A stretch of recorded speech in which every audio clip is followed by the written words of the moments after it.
Bonjour à toutes et à tous, on se retrouve aujourd'hui sur le canapé d'un monde de jeux avec François Bachelard. Bonjour François. Bonjour Martin, bonjour tout le monde. Je suis ravi de t'accueillir de nouveau au chalet d'un monde de jeux pour pouvoir discuter un petit peu ensemble. Aujourd'hui on a tourné plein de vidéos, là on est en fin de journée. Ouais. Non, mais on a fait plein de formats. Ce matin, on a commencé par une matinale que peut-être vous avez vue si vous nous suivez en direct sur la chaîne Twitch d'un monde de jeux. Ensuite, on a tourné 3 vidéos sur les jeux qui vont arriver au catalogue de Nostromo, la maison d'édition que tu représentes. Il y a beaucoup de choses à raconter. Ça fait un petit moment que tu gravites dans le monde du jeu. Oui, avec une entrée, une sortie, une grosse pause, un retour. Ouais, ça fait très longtemps que je suis dans le jeu. Je joue depuis... je n'ose même pas le dire. Mon premier wargame, c'était il y a 50 ans. 50 ans. J'ai joué un premier wargame, j'étais pas grand, ouais, hein. Ouais. J'avais 8-9 ans. J'ai l'âge que j'ai. Mais ouais, il y a 50 ans, je jouais déjà avec des règles, des dés, mesurer des trucs. Donc c'est vrai que ça date un peu. Donc un chouette parcours dans le monde du jeu. D'ailleurs, tu me balades dans le chalet, à chaque fois tu me dis « Oh mais ça je l'avais, ça j'y ai joué. » Je vois des petits bouts de ma ludothèque et de mes anciens trucs un peu partout chez toi, parce que toi t'en as partout. Oui. C'est vraiment une petite musée, ton truc. Et dans cette ludothèque, il y a quelques jeux de Nostromo maintenant, donc c'est ta maison d'édition. On a déjà raconté, on a déjà fait un canapé, on a déjà raconté l'origine de cette maison d'édition et notamment pourquoi ça s'appelle Nostromo. On aura l'occasion de l'évoquer de nouveau, mais on va pas répéter les mêmes choses. On va vous faire un petit bilan de ce qui s'est passé. Quand tu étais venu avec César et Ménardi pour nous présenter tes 3 premiers jeux. Ils sont derrière nous. Ça. Voilà, donc ils sont sortis. On va en reparler un peu quand même, malgré tout, parce qu'à l'époque, c'était la joie de l'ancienne maison d'édition, l'excitation de ces premiers jeux qui arrivaient. Oui. Le rêve américain aussi. Est-ce que ça va fonctionner? Est-ce que ces jeux vont rencontrer le public? On a déjà une partie de la réponse, oui.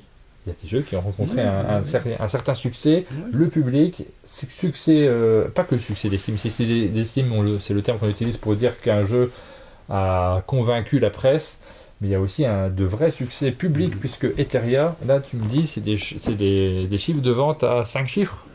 Maintenant, oui, ça y est, on a atteint les 5 chiffres, et donc j'espère que ça va continuer, parce qu'en fait, finalement, je pense qu'il a un bon petit potentiel, et puis on va y travailler, on va continuer à y travailler, on lâche pas l'affaire.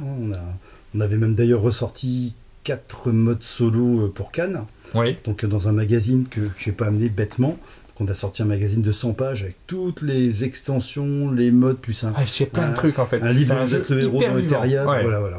Et puis plus des éléments pour... des extensions également pour Rivality qui est ici. Voilà, on a fait un gros boulot, et puis Etheria, non, on lâche pas l'affaire. Je continue à le présenter en festival, et puis il y a tellement de gens qui ne le connaissent pas qu'il y a encore de la route à faire. Il y a encore un long chemin à faire. Effectivement, ça c'est le vrai succès de Nostromo. Ça tombe bien, c'est votre premier jeu, donc c'est rassurant quand on commence par un jeu qui rencontre son public. Ça aide. Ça aide un peu.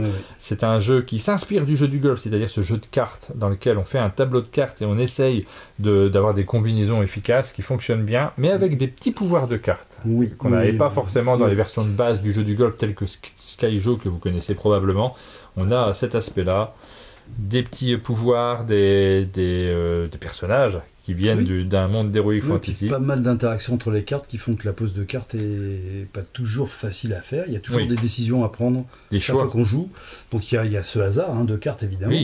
Mais à chaque fois, il faut choisir l'option. Il y en a toujours plusieurs. Donc c'est un jeu qui est plutôt familial.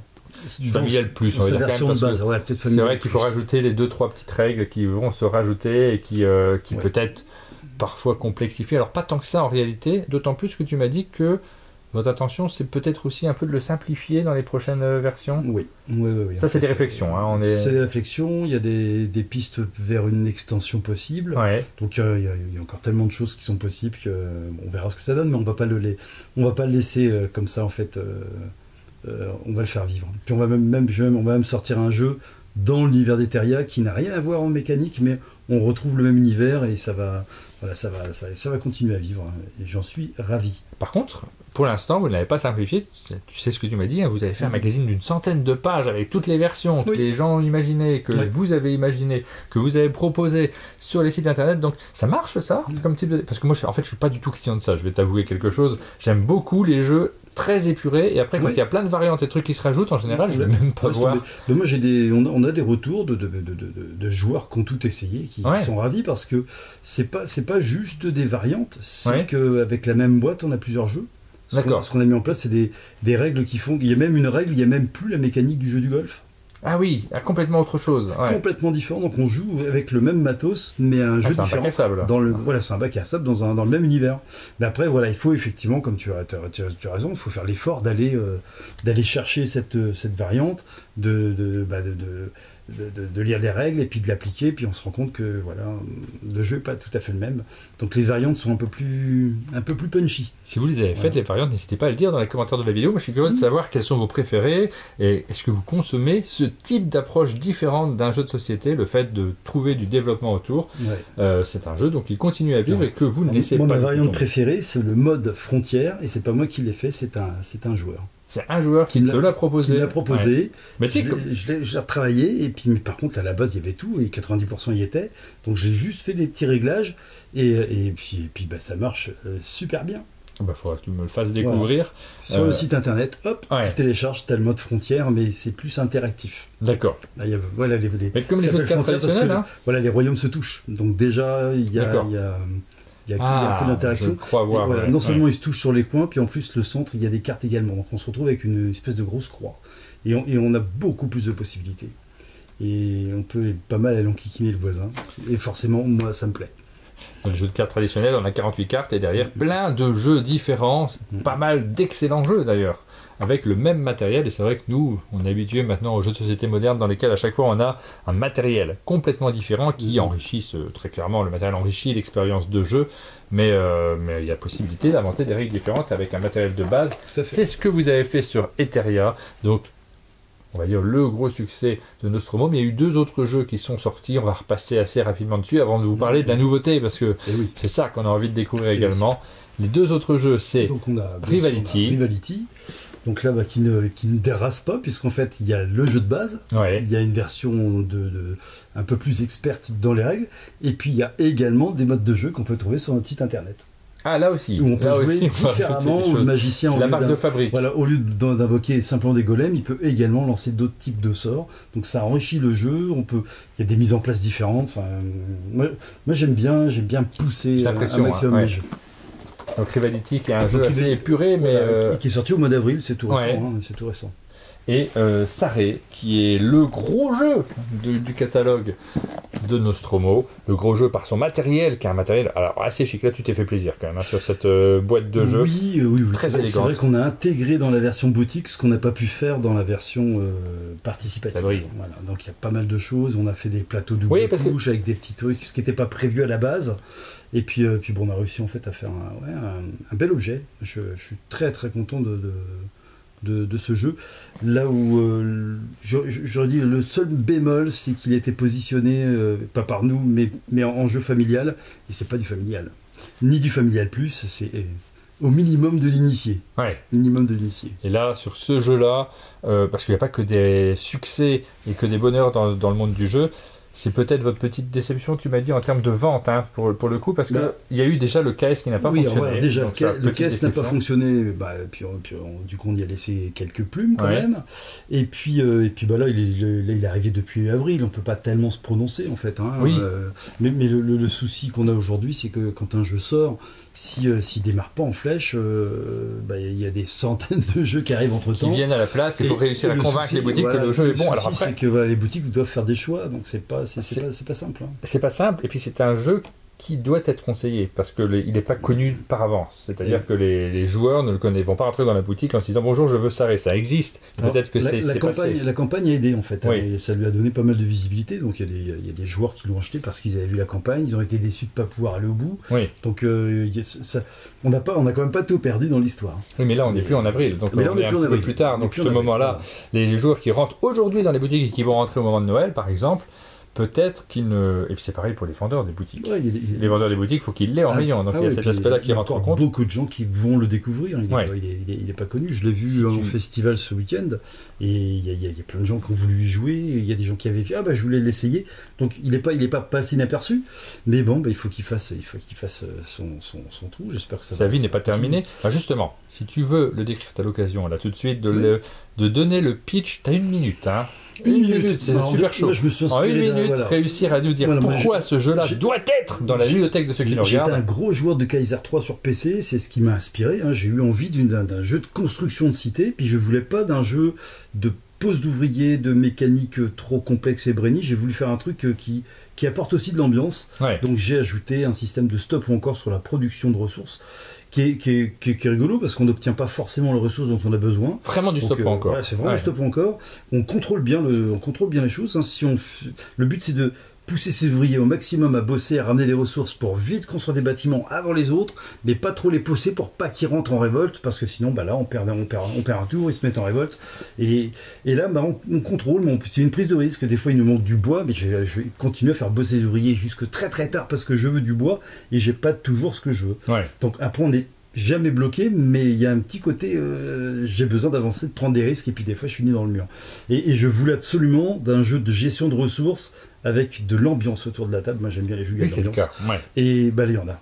Et donc ça c'est mission réussie. On développe sa petite cité en Égypte avec les bâtiments qui ont des effets, le stop ou encore qui crée de l'ambiance autour de la table, parce que forcément les autres vous incitent à continuer quand il ne faudrait pas le faire, et c'est merveille quand jamais. Et puis c'est une course. Si jamais vous ratez votre stop encore. Il n'y a pas de salade de points à la fin, c'est une course. J'atteins l'objectif. Alors, il y a 4 scénarios dans la boîte, 4 types d'objectifs. J'atteins l'objectif le premier, j'ai gagné. Il n'y a pas de la partie s'arrête et on compte les points. Non. C'est vraiment une course. Je passe à la ligne d'arrivée et la partie est terminée. Donc, et puis on peut un petit peu savonner la planche. Oui. Donc c'est une grosse boîte. Il y a quelques règles, on ne va pas dire qu'il n'y a pas de règles à l'intérieur, il y a quelques règles, donc il faut les écouter, ces quelques règles en début de partie, mais par contre, une fois qu'elles sont dites, le jeu, lui, il ne sera pas compliqué à retenir, c'est pas un casse-tête de se plonger dans les règles. C'est pas un casse-tête, mais il faut quand même bien les maîtriser, il faut rien oublier. Ouais, c'est pour ça que je dis que c'est pas du familial plus, hein. Il faut quand même... il faut maîtriser la bête. Voilà, ça c'est pour les 3 jeux qui sont sortis donc en début d'année 2023 pour Saré et Rivality, en fin d'année 2022 pour Eteria, les jeux qui ont lancé Nostromo Édition, et Nostromo Édition se porte bien, hein. Vous continuez à faire des jeux, tu arrives avec beaucoup de projets, donc c'est rassurant de voir un éditeur qui a plein de projets. On a pas mal de choses qui arrivent dans les studios. L'année prochaine, à cette date-là, on aura, si je me trompe pas, 6 ou 7 jeux de plus. Oh là là! Donc, on aura plein de choses à dire au chalet. Je vais revenir.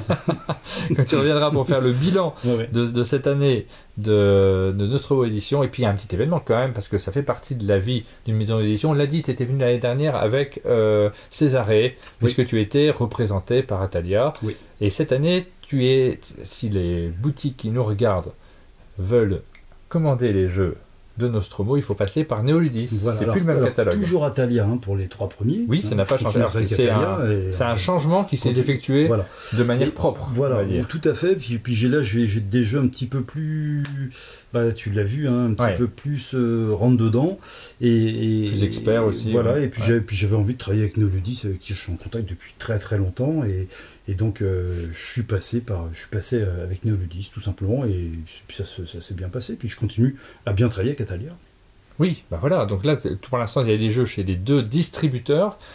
Néoludis, c'est un distributeur qui fait de plus en plus parler de lui, parce que c'est par exemple eux qui distribuent Super Meeple, Tiki Edition, et d'ailleurs c'est 2 éditeurs qui font des choses très différentes, parce que Tiki Edition finalement c'est du jeu très simple, un peu à la manière d'Eteria, donc peut-être que là dans leur catalogue il aura une place à trouver. Et puis Super Meeple, c'est des jeux beaucoup plus complexes qui s'adressent à des joueurs un peu experts, comme c'est le cas de Lucky Duck Games, comme c'est le cas d'Ori Games, qui font également partie du catalogue de Néoludis. Tu vas trouver ta place à l'intérieur de ce catalogue-là, une nouvelle aventure, je vais essayer de trouver ma petite place au milieu de ces géants.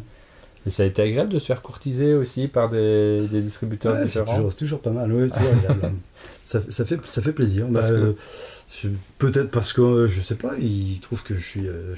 voilà, j'ai assez subi dans le monde du jeu, donc maintenant ils ont pitié, peut-être, oui, je sais pas. Subi dans le monde du jeu, on va en reparler un tout petit peu. Bon. Disons que le chemin parcouru en tant qu'auteur, là pour le coup, parce que là c'est pas en tant qu'éditeur, n'a pas toujours été très simple. Oui, il y en a certains qui m'appellent l'auteur maudit quand même. Ah bah écoute, là ça se passe bien maintenant, les jeux sortent, ouais, c'est fini. les joueurs ils la jouent. malédiction est tombée. Tu as encore des jeux chez d'autres éditeurs qui sont disponibles? Non, j'avais la petite mort, mais je crois que c'est fini la petite mort. Hein. Je pense que si on veut chercher une boîte, il faut se lever de bonne heure. Donc non, elle est épuisée, il doit rester quelques extensions, mais ça c'est terminé. Et je la reprendrai bien d'ailleurs, la petite mort, parce que ouais, c'est pareil, ils s'en est vendu un peu plus de 20 000, je crois. Attention, c'est pas un piège, ça de reprendre des jeux qui ont existé, qui ont bien existé, mais qui peut-être... Depuis, il y a plein de gens qui sont morts qu'on peut réintégrer dans la boîte, ça peut relancer le truc, ça peut être marrant. Avec Davy Mourier, du coup. Voilà.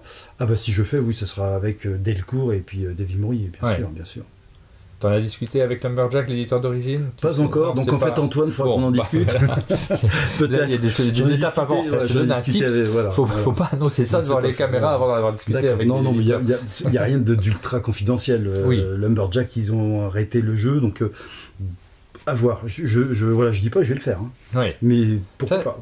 C'est vrai que c'est une tentation. Quand on est éditeur, qu'on a sa maison d'édition, il y a la petite tentation de se dire mes jeux auxquels je tiens, je peux leur offrir une seconde vie. Mais l'étude du marché, elle est complexe. Voilà, c'est super compliqué. Et on en revient au distributeur. Ça vaut peut-être le coup, là, justement, d'avoir un conseil derrière. Et oui, en fait, j'échange énormément avec les distributeurs. Donc c'est important parce qu'ils ont une vision du marché que je n'ai pas. Donc on verra. Rien n'est fait, mais c'est quand même une idée qui me trotte dans la tête. J'aimerais bien. Il y a d'autres jeux plus anciens qui peut-être pourraient revenir également. On va parler. Alors, je ne vais pas en parler, mais oui, il y a des choses dans les tuyaux. Je ne vais pas en parler, mais oui. Donc je n'en parlerai pas. D'accord. Voilà, donc ça, c'est des jeux qui peut-être reviendront chez Nostromo. C'est des discussions qui sont en cours. Tu as dit que tu avais eu des expériences qui sont complexes. On en avait parlé sur le fameux jeu qui s'appelait comment, Alien ou Nostromo? Nostromo. Il s'appelait Nostromo à la base. Il y a eu ça, puis il y a eu pas mal d'autres choses. Hein. J'ai eu plein de misères, mais bon, tous les auteurs rencontrent des misères, de toute façon, en fait. Hein. Moi, j'ai déjà eu, dans ma vie d'auteur, j'ai un jeu qui a été édité sans être développé, et on m'a pas dit qu'il allait sortir, et il est sorti dans sa version prototype, je l'avais créé 8 jours avant. Ah ouais? En fait, puis c'était un échec commercial, évidemment, puisqu'il n'était pas réglé, pas développé, mais c'est possible, c'était possible il y a très longtemps. Ça s'appelait comment ce jeu? Oh bah, je vais pas le dire, les gens vont les regarder, ils vont voir que mon jeu est pourri, ça me plaît pas. Non, il s'appelait Gnomes War, il avait été édité par Tilsit, il y a eu un bug, il y a eu un changement de responsable éditorial au moment où il devait être édité, et puis le suivant a pensé que le jeu était fini, puis il est parti en production comme ça, mais il était pas fini, c'était une idée maquettée, donc ça n'a pas fonctionné. Et puis ça, je le regrette. Pour moi, c'est vraiment un truc, j'aime pas trop en parler. Ah là là, voilà, on est parti. Et le souci, c'est quand j'ai créé Nostromo, j'ai des joueurs de ce jeu-là qui m'ont appelé en disant je viens de l'acheter en anglais, apparemment on le trouve encore en anglais, et est-ce que tu peux m'envoyer les règles? Et j'avais pas envie d'envoyer les règles d'un jeu qui marche pas. Donc je leur ai dit c'est super sympa, hein, mais puis j'ai retravaillé dessus, mais ça on en parlera une autre fois. D'accord, une autre fois, ça sera au sujet. Est-ce que tu veux bien parler par contre des jeux qui vont arriver? Oui. Parce qu'on en a quelques-uns qui sont disponibles. On va commencer par celui-ci. C'est Long History qui va arriver. Ce jeu-là. Celui-là, il a une longue histoire. Raconte-nous cette longue histoire. Tout vient seul. Donc, ce jeu-là, en fait, je l'ai créé il y a 12 ans, je crois. Et à l'époque, j'étais plus du tout dans le monde du jeu. Et puis, j'avais plus envie d'être dans le monde du jeu puisque j'avais mon souci. Enfin, j'avais monté une boîte qui n'avait pas marché. C'était la boîte de ma vie. J'avais dépensé tous les sous On avait mis des sous de côté avec ma femme pour acheter une maison et les sous, je les ai utilisés pour monter ma boîte. Et puis on a sorti la boîte en même temps qui est sorti Magic et les gens n'achetaient que du Magic. Et puis je bossais toute la semaine, j'avais déjà 3 gosses, petits.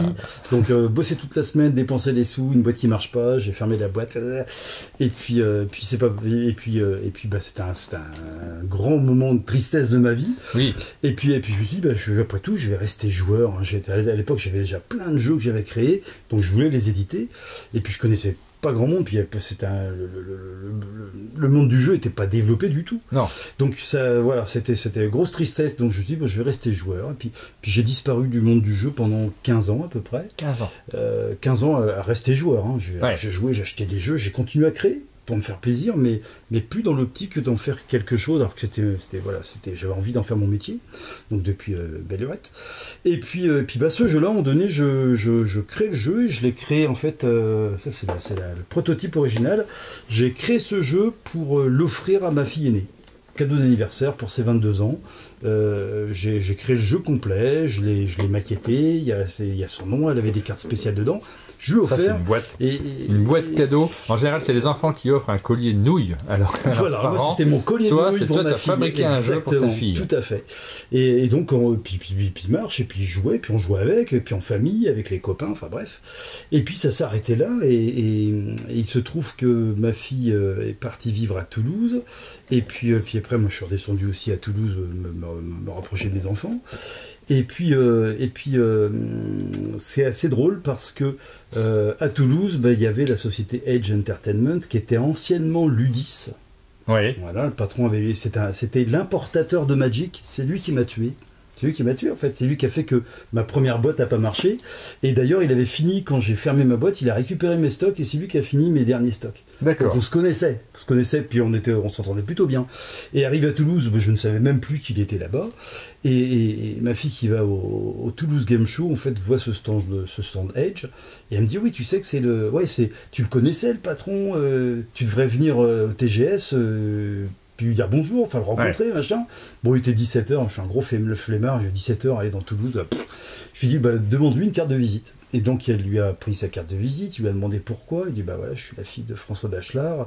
Ah, il se souvenait. Je dis, écoute, il lui a donné la carte, il dit, me m'appeler, on se fait un resto. Ça a commencé comme sympa, ça. Ouais. Donc je l'appelle 15 ans après, salut, tu vas bien, on se fait un resto. Et puis j'étais venu avec ça, évidemment, puis 2-3 autres protos, parce que je continue à créer. Et puis après le resto, on était dans son bureau, et je lui ai montré les jeux, puis ils m'ont signé Edge of Men, mais super vite. Ils m'ont pris. Donc j'ai récupéré le jeu de ma fille. Puis elle l'a plus jamais vu. Ils ont flashé sur ce Edge of Men est un jeu de poupoune. L'éditeur, 2 exemplaires pour le moment. Voilà. Ah oui, non mais tu nous as pas menti. C'est tout est marqué sur la boîte. C'est ça ça les a fait marrer. Et puis ils ont dit, mais on dirait presque un vrai. Bon, un vrai moche, hein, mais on dirait presque un vrai. Et puis il a été signé. Et puis il devait sortir. Et puis ils ont été rachetés par Spodé. Puis ils ont tout annulé parce que Spodé leur a dit, vous arrêtez, vous ne faites plus rien. Arrêtez vos bêtises. Vous cassez tous les contrats. Ouais. Et puis là, on était parti pour faire une très grosse sortie internationale. Et là, bon, voilà. Et donc, le jeu maudit, est rentré dans tes tiroirs. Là, tu dis, mais je vais jamais y arriver à faire un jeu. Je vais jamais y arriver. Puis en fait, ils ont été sympas parce qu'en fait, ils m'ont appelé en disant, mauvaise nouvelle, on annule tout, mais on te laisse toutes les illustrations. Il y a 150 illustrations super détaillées. Je me rappelle, gros budget, Gilles m'avait dit, voilà, la mauvaise nouvelle, c'est qu'on arrête tout. La bonne nouvelle, c'est tu vas garder toutes les illustrations, tu vas pouvoir faire un Kickstarter. Alors à l'époque, même les boîtes françaises n'avaient pas accès à Kickstarter encore. Et donc, j'ai pris mon bâton de pèlerin, puis j'ai commencé à faire tous les salons, Essen, Cannes, aller voir les éditeurs, leur présenter le jeu. Personne n'en a voulu. Ah oui. Alors, voilà, parce que, personne n'en a voulu, parce qu'il y avait certainement des défauts, ou ça rentrait pas dans leur éditorial, peut-être.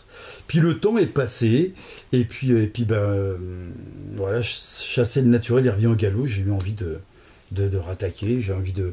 c'est le moment, j'ai mes enfants qui ont grandi, j'ai des nièces et des neveux qui sont à la frange du jeu vidéo, il y a un modeler 3D, il y a une illustratrice, j'ai ma frangine qui travaillait dans le commerce international Chine-Europe maritime, donc j'avais plein de cartes et j'ai dit allez banzai, il faut que j'y aille, allez, je rattaque.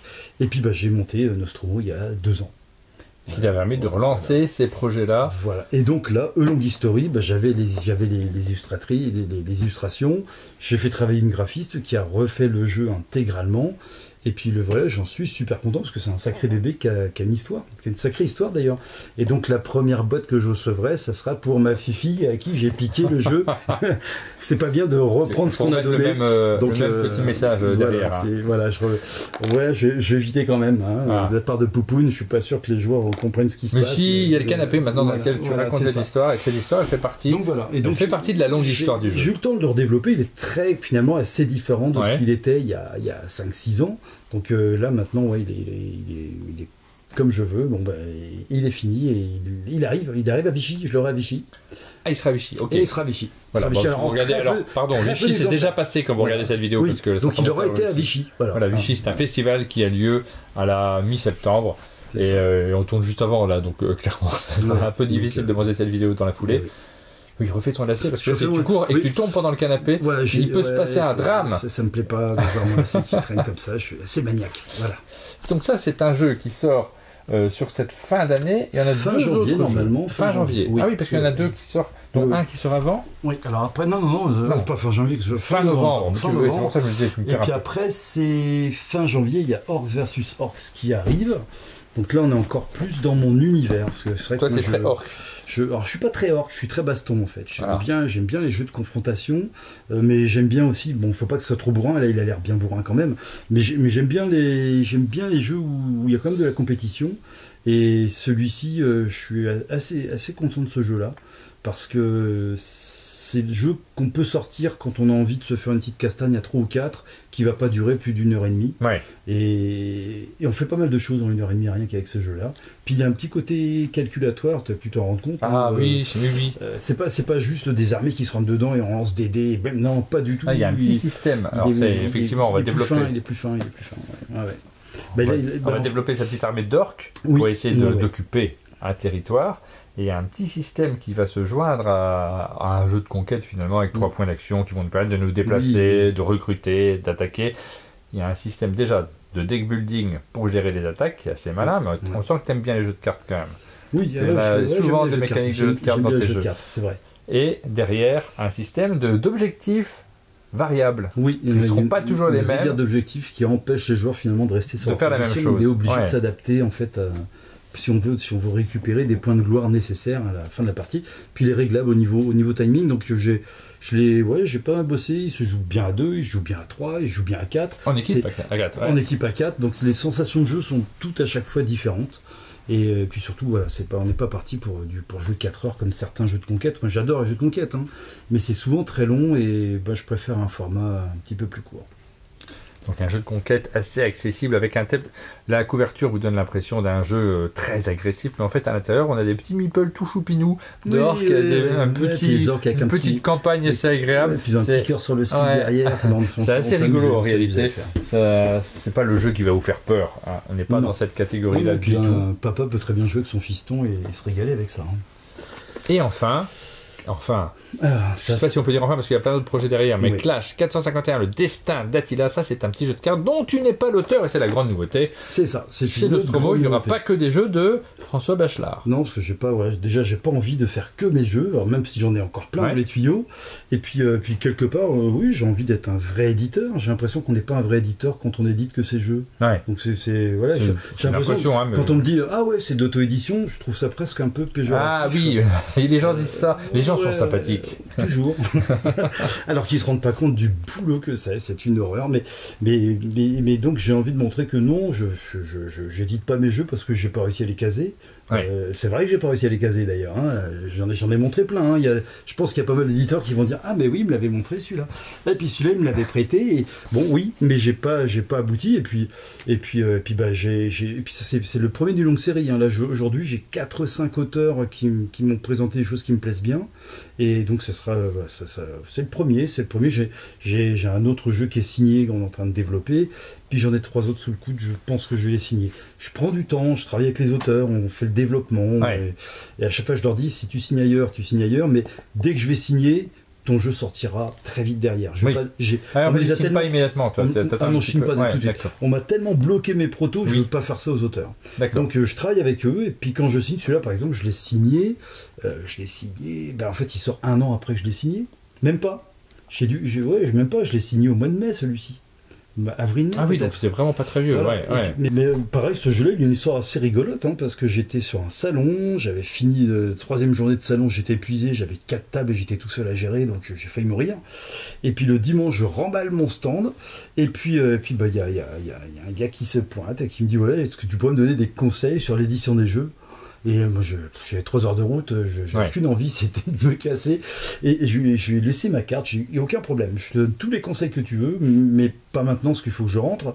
Je te passe ma carte, envoie-moi un mail. Et donc, lui, il a pas très carré, le mec m'envoie un mail que je zappe. Ouais, je sais pas pourquoi j'ai zappé. Peut-être qu'il est passé dans les spams, je sais pas. J'essaie de trouver une excuse, mais je l'ai zappé. Et j'ai horreur de ça, de zapper.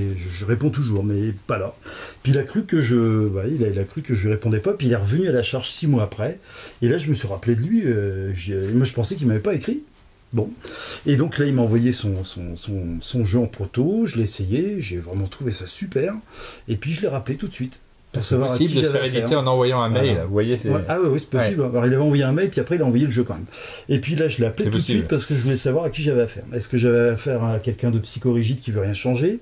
Donc, je voulais faire connaissance, évidemment, parce que je ne le connaissais pas du tout. Donc, on a mis les choses au point. Il m'a dit non, on peut travailler. Je suis pas arrêté sur grand-chose, il n'y a pas de souci. Et puis donc, on a travaillé quelques mois, on a modifié le jeu, évidemment, et puis c'est parti. Et j'étais assez surpris parce que c'est un jeu qui est sur des fondement historique très solide, avec un background historique très sympa. Il y a plein de petits rappels. Si on aime l'histoire, on va se régaler, puisque moi, je connaissais pas trop cette période de l'histoire. Depuis, j'ai vu des documentaires dessus, et j'ai retrouvé plein de choses qui sont dans le jeu, et c'est très marrant. Donc, et je lui ai dit, putain, t'es un grand fan d'histoire, toi. Il dit pas du tout.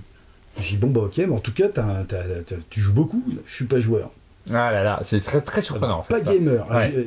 Et avec un jeu... T'as fait combien de jeux? C'est mon premier. Ok, voilà. Donc pas gamer, pas historien, et puis son tout premier jeu. Il faut lui faire découvrir Shoten Totten, parce qu'on est dans cette catégorie de jeux dans laquelle vous avez une rivière de cartes, vous allez essayer de gagner des zones, des territoires qu'il faut contrôler pour remporter la partie, des territoires rapportant des points de victoire, mais avec cette fois-ci des cartes... avec des effets. Là, on retrouve ton petit côté amateur de jeux de cartes et de jeux de conquête. C'est vrai. Ces cartes ont des effets. On va construire des bâtiments, on va lancer des effets, on va des armées qui vont se déplacer, qui vont prendre des contrôles. Enfin, il est vraiment bien foutu. Il n'y a jamais deux parties identiques. Il y a des retournements de situation. Il y a une vraie stratégie, en fait, qui peut être déjouée par l'adversaire. Il faut à la fois faire attention à ce qu'on va jouer, et puis essayer de penser ce que va faire l'autre, et ça c'est encore plus important, c'est comme ça qu'on se fait dézinguer, c'est quand on fait pas, quand on n'essaye pas d'anticiper ce que l'autre peut faire, et puis moi j'ai vraiment craqué sur ce jeu. Oui, très original, donc jeu assez sympathique dans une petite boîte, et tu m'as dit, ça j'ai envie de développer, alors on ne sait pas, c'est trop tôt pour le dire, mais j'ai envie de développer une gamme autour de ce jeu. Oui, parce qu'en fait la méca est vraiment très sympa, et on peut le transposer tout en faisant des jeux différents dans d'autres époques historiques, avec des... Alors le but c'est pas de reprendre le même jeu puis de lui mettre un skin différent, c'est de reprendre la mécanique de base, mais de lui apporter en fait une autre façon de jouer selon les époques. Donc si on joue, si on fait un Clash 1940, il y aura des divisions blindées qui se déplaceront peut-être plus vite alors que ça n'existe pas ici. Il n'y aura pas les routes pavées, parce qu'il n'y a pas besoin de routes pavées, mais il y aura d'autres effets, qui feront que le jeu sera différent. On sera dans un univers connu, mais avec un thème historique différent, et puis en fait des mechas différents. Donc on a déjà plein de projets. Vous l'avez déjà en proto, les suivants. En train d'avancer dessus. Donc on verra déjà comment on va être accueilli Clash 451, il faut qu'il se fasse connaître, mais j'ai très très envie d'en sortir un chaque année. Voilà pour les jeux qui arrivent là dans les mois qui viennent, dans les semaines qui viennent. On va passer au petit jeu des enveloppes. On a notre enveloppe là, qui sont juste derrière, je les ai planquées. Hop, les voici. Dans ces enveloppes, j'ai mis les exemplaires des jeux sur lesquels tu as travaillé, tout simplement, mais j'en ai rajouté quelques autres. Je me suis amusé à regarder dans le catalogue Néoludis, j'ai rajouté quelques jeux supplémentaires. Oui. Tu vas choisir pour chaque ligne. Tu avais déjà fait le jeu des enveloppes quand tu étais venu ? Non, là je découvre, je savais même pas que tu allais me faire subir un truc pareil. Je sais pas ce que tu vas Non, faire. c'est très simple, il n'y a rien de très compliqué, c'est l'occasion de parler des jeux de manière simple autour de 3 phrases. D'accord. Un jeu qui pour toi aurait mérité l'As d'or, tu as le droit de citer tes jeux, n'aie pas honte, n'aie pas de faux égos à ne pas vouloir les mettre en avant, parce que ça va être dur. Non mais de toute façon, quand on est éditeur, qu'on édite un jeu de société, il faut y croire, sinon ça sert à rien de le sortir, donc il n'y a pas de mal à l'assumer. Donc quel jeu, d'après toi, aurait mérité l'As d'or ? Il faut choisir un autre jeu, pas le même, sur lequel tu as un regret. Là, tu peux nous dire ce que tu veux. C'est pas forcément quelque chose de négatif, mais tu peux avoir des regrets dans le développement, l'histoire, le parcours d'un jeu, voire les choix qui ont été faits au départ pour le porter. Un jeu auquel tu aurais envie de jouer, là maintenant, tout de suite, après avoir fini cette vidéo, si tu as encore un peu d'énergie après cette longue journée de tournage. J'en ai, tu me connais pas, mais je suis furieux, moi je sais pas comment je vais finir. Je me suis fait une enveloppe aussi, j'ai envie de jouer aussi. Okay. Donc, on va choisir chacun un jeu pour chacune de ces catégories. Quel jeu aurait mérité l'As d'or?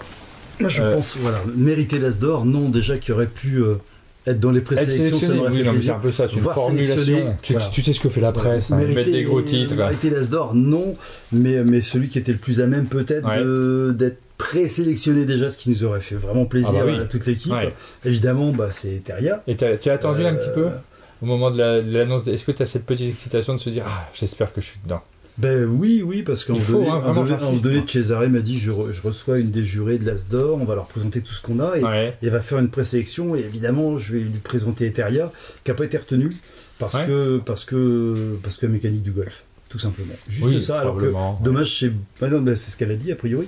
Donc dommage parce qu'il y a beaucoup plus de choses que la simple mécanique du golf, donc je l'ai regretté un peu, mais après, voilà, j'ai pas la prétention de dire que mon jeu il devait être As d'or, ni même nommé. Ça nous aurait fait super plaisir, mais bon, c'est pas le cas. Donc il fallait. Effectivement, c'est celui qui était le plus à même de se rapprocher d'une sélection, on va dire, de cette catégorie. Surtout qu'à ce moment-là, on avait que celui-là. Ouais. Donc les autres n'étaient pas sortis. Donc voilà. Moi, j'ai choisi Lucky Numbers parce qu'on a déjà fait ce format canapé avec. Tu vois, je n'étais pas de brosse à reluire. Je suis dur avec mes invités. Suite. Le jeu sur lequel tu as un regret. J'en ai surtout sur celui-là, qui s'appelait en anglais Gnome's Tribes, qui est donc mon jeu Gnome's War. C'est le fameux qui a été édité sans développement. Voilà. Et pour la petite histoire, c'est un jeu, j'avais créé le jeu la semaine d'avant. Là, forcément, le regret, on l'imagine bien. Attends, je fais le prototype, je fais venir des amis à la maison, parce qu'à l'époque, j'étais plus dans le monde du jeu du tout. Je continuais à jouer que dans mon cercle fermé. Et j'ai un pote qui vient jouer. On s'est bien amusé avec le proto. Il me dit, est-ce que je peux montrer ton proto à mon patron? Ouais. Je dis, c'est qui ton patron? Il dit, c'est le patron de Tilsist. Ouais. Je savais même pas qu'il bossait chez Jacobé. Ouais. Donc je dis écoute, si tu veux, pour la maquette. Donc il est parti. Quelques temps après, j'ai reçu le contrat que j'ai signé. Et puis j'en avais rien. Enfin, j'étais en dehors du truc. J'étais content, mais je cherchais même pas à être signé. Donc c'était signé. C'est une autre époque. Hein. Oui, donc j'étais content et puis j'ai oublié. Enfin, je m'en suis plus occupé. Et quand le jeu est sorti, je savais même pas qu'il était sorti. Ouais, c'est une autre époque. C'est une autre époque, donc j'ai même pas eu Alors, j'ai eu quand même quelques échanges avec, à l'époque, Pascal Bernard, qui s'occupait du développement, qui m'a dit, il y a quand même des trucs à faire. Ah oui, il y a des trucs à faire. Donc on avait commencé à bosser dessus, puis après, pouf, plus de son, plus d'image, plus rien, et le jeu est sorti. Et si vous voulez rigoler, vous allez sur l'ancienne base Trick Track voir les commentaires. Je pense que j'ai un bon record. J'ai un bon record de commentaires qui font mal. Ouais. Le meilleur que j'ai retenu, c'est prenez la boîte de Gnome's War, posez-la par terre, marchez dessus avec le pied droit, ça va vous porter chance. Ah là. Donc tout en mesure, tout en délicatesse, oui, forcément. Ouais, mais bon, voilà, c'est la vie d'auteur, donc ça fait partie de mon édifice d'auteur maudit. J'ai pas eu de bol avec celui-ci. Donc voilà, côté regret, c'est celui-là quand même. Bon. On en reparlera peut-être un jour. Évidemment, moi j'ai pas de regret, je suis pas l'éditeur, donc c'est pas, les questions n'ont pas été pensées pour moi. Mais on a fait la vidéo sur A Long History, on a fait juste avec un paquet de cartes.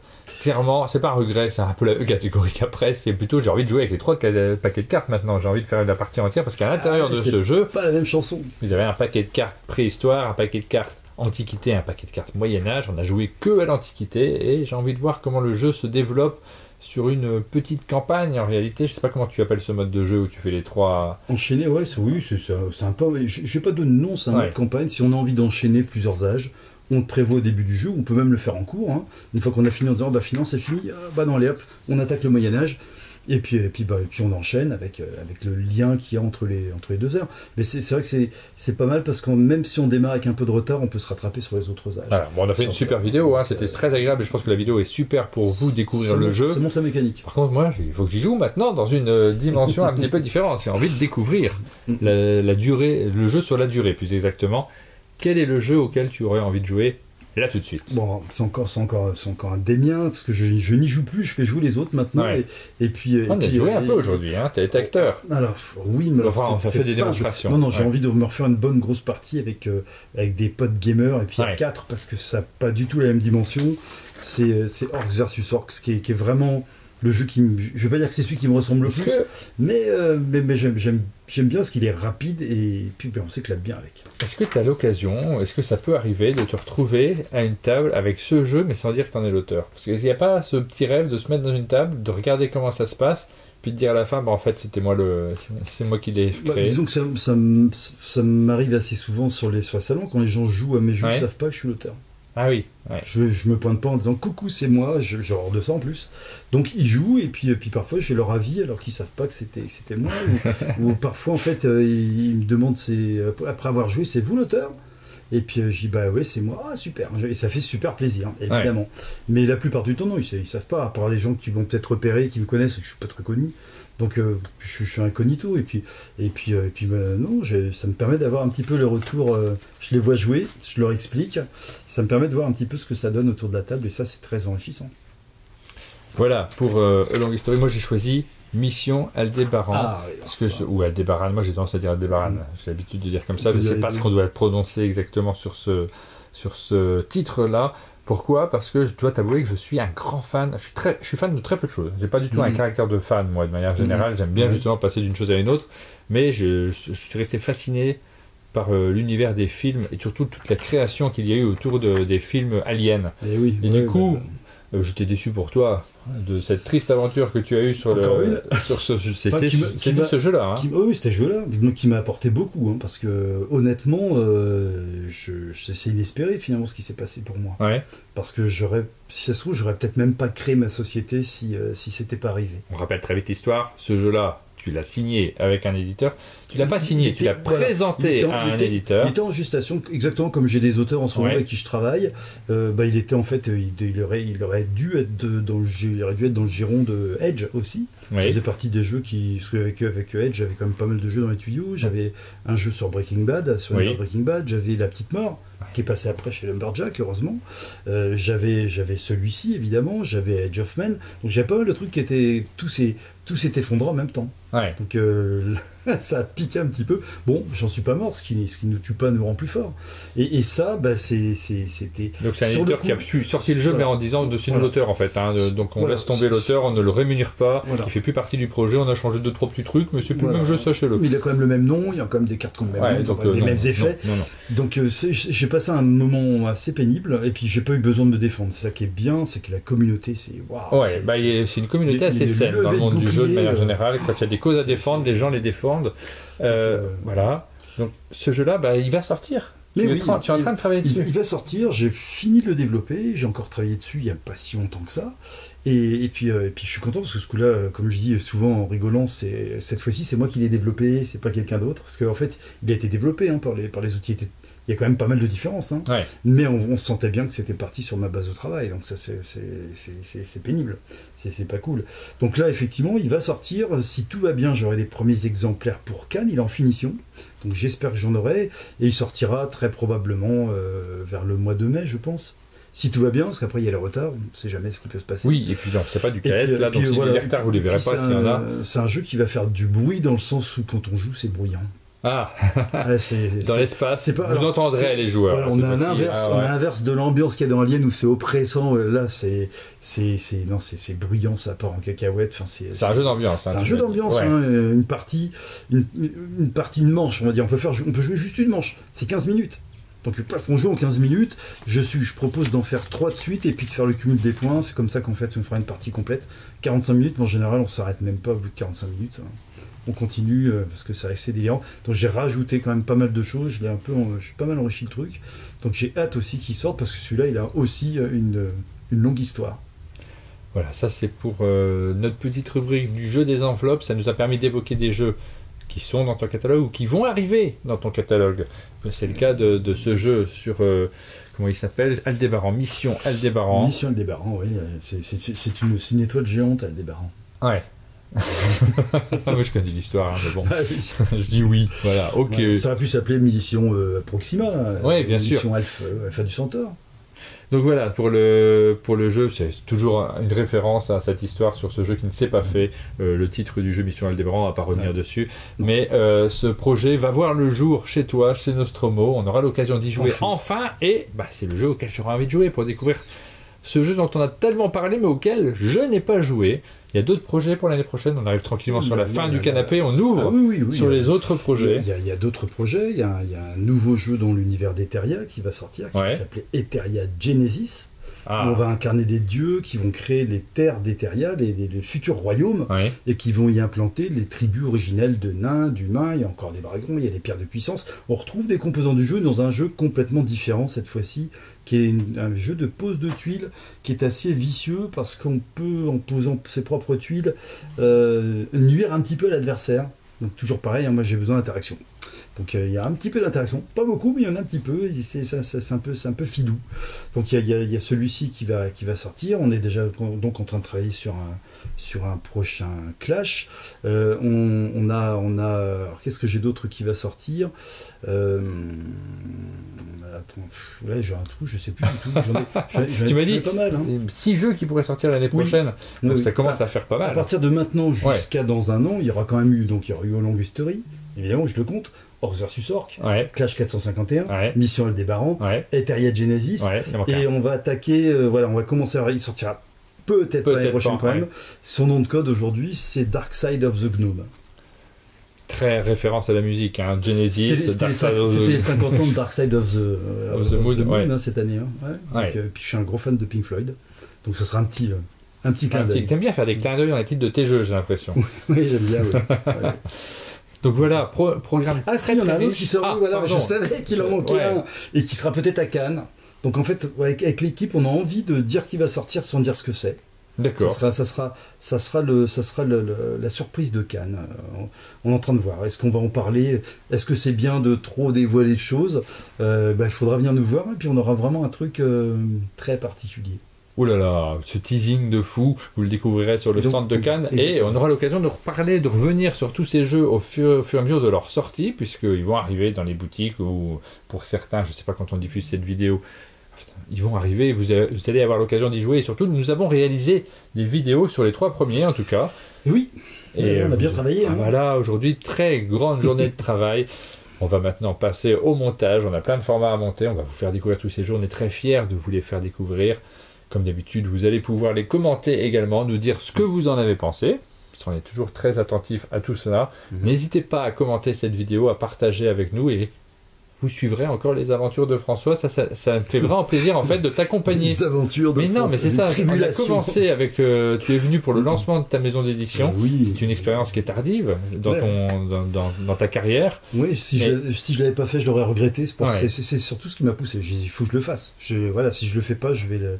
Je me suis planté une fois, je me planterai peut-être 2 fois, mais j'ai envie de faire ce que j'aime. Là, tout de suite, ça fait un an. Ça se passe bien. Ça fait plus d'1 an même, et tu ne t'es pas planté pour l'instant. La maison d'édition existe toujours, elle a des aventures, des retournements de situation. Elle grandit tout doucement. Et des aventures qui continuent. On suivra la suite de tes aventures dans nos différentes émissions. Suite au prochain épisode. Exactement, on arrive à la fin de cette vidéo. On vous rappelle évidemment que vous pouvez vous abonner à la chaîne pour pouvoir suivre nos aventures, les vidéos que nous diffusons sur la chaîne, les vidéos sur les prochains jeux de Nostromo. Et on vous donne rendez-vous, nous, très bientôt pour de nouvelles vidéos sur cette chaîne. À bientôt. À très bientôt.